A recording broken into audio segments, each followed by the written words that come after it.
Pernah nggak sih kamu merasa ada yang aneh, walaupun di permukaan kelihatannya semua baik-baik aja, tapi ada firasat kalau di bawah sana ada sesuatu yang mulai retak.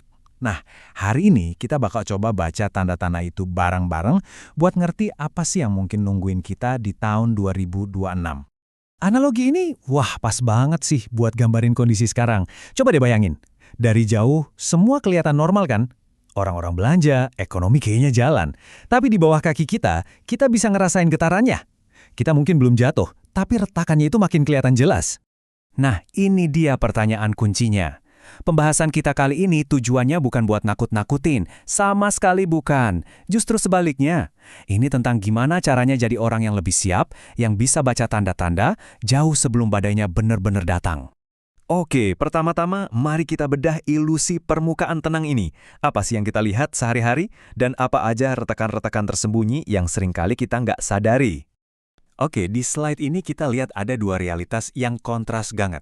Di sebelah kiri, ini yang sering kita lihat di media sosial atau berita. Mall ramai, kafe penuh, seolah-olah semua baik-baik aja. Tapi, coba kita lihat ke sebelah kanan.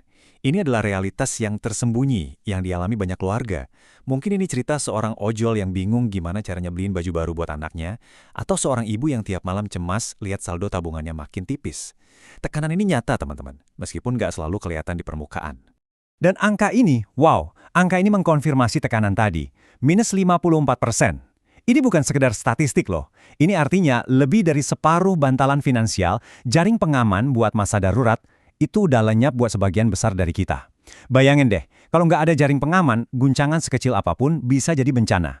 Nah, fenomena inilah yang sering disebut pertumbuhan tanpa kemakmuran. Jadi kue ekonominya emang membesar, PDB-nya mungkin naik 5%, tapi potongan kuenya itu cuma dinikmati sama segelintir orang yang ada di puncak. Sementara buat mayoritas dari kita, rasanya harga-harga makin mahal dan daya beli kita terus-terusan kegerus. Oke, sekarang mari kita mundur sedikit dan lihat gambaran besarnya. Karena situasi kayak gini tuh nggak terjadi tiba-tiba, ada polanya, pola historis yang terus berulang. Poin pentingnya di sini adalah sejarah itu nunjukin pola yang sangat jelas. Krisis itu nggak pernah datang dalam semalam. Coba lihat jejaknya, 98, krisis global 2008, bahkan guncangan pandemi 2020. Semuanya itu diawali oleh akumulasi tekanan yang numpuk bertahun-tahun. Dan sekarang banyak banget analis yang percaya kita lagi ada di fase akumulasi itu lagi, yang mungkin puncaknya ada di sekitar tahun 2026.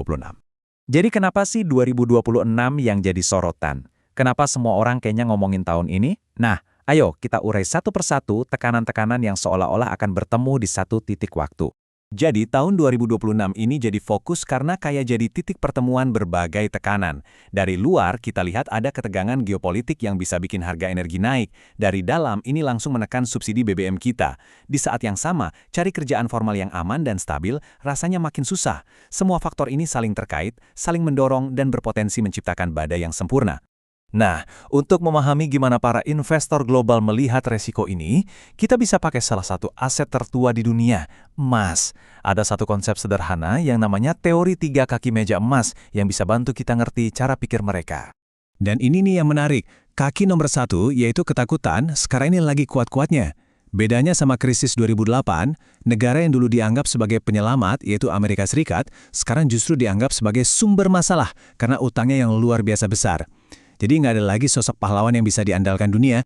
Oke, kita udah bahas masalahnya, tanda-tandanya. Sekarang kita masuk ke bagian yang paling penting. Gimana strategi bertahan di tengah badai? Ingat, ini bukan soal panik, ini soal persiapan. Kutipan ini benar-benar mengubah cara kita berpikir.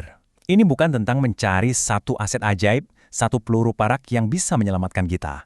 Ini tentang membangun banyak pintu keluar, membangun sebuah strategi pertahanan yang berlapis dan kokoh.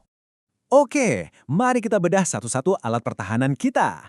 Tabungan di bank itu liquid, gampang banget diakses, tapi rentan banget sama inflasi dan punya risiko sistemik. Artinya, kalau banknya kenapa-napa, uang kita bisa ikut terdampak. Emas, pelindung nilai yang hebat, tapi kan nggak bisa dipakai buat beli sarapan besok pagi. Nah, perhatikan yang paling bawah, keahlian adaptif. Ini adalah satu-satunya aset yang nggak akan pernah bisa disita dan sama sekali nggak punya risiko sistemik. Jadi kuncinya adalah membangun sistem pertahanan kayak gini. Anggap aja kayak bangun benteng. Pondasinya adalah dana darurat tunai buat kebutuhan jangka pendek. Dinding bentengnya itu aset fisik, kayak emas buat melindungi kekayaan kita. Terus kita butuh menara pengawas, yaitu sumber pendapatan lain atau side hustle. Dan yang paling penting, senjata utama kita adalah keahlian yang bisa menghasilkan uang dalam kondisi apapun. Oke, mari kita tarik benang merah dari semua ini dengan sebuah pesan terakhir yang paling penting dan paling memberdayakan. Inilah inti pesannya. Pemenang dalam setiap krisis itu bukanlah yang paling kaya, tapi mereka yang paling adaptif. Kemampuan kita untuk belajar hal baru, untuk berubah, dan untuk merespons situasi, itu seringkali jauh lebih berharga daripada jumlah saldo di rekening bank kita. Kita akhiri pembahasan kali ini dengan sebuah pertanyaan. Kita memang nggak bisa prediksi masa depan ekonomi secara pasti. Tapi ada satu hal yang 100% berada dalam kendali kita. Cara kita mempersiapkan diri. Jadi setelah mendengar semua ini, apa langkah pertama yang akan kamu ambil?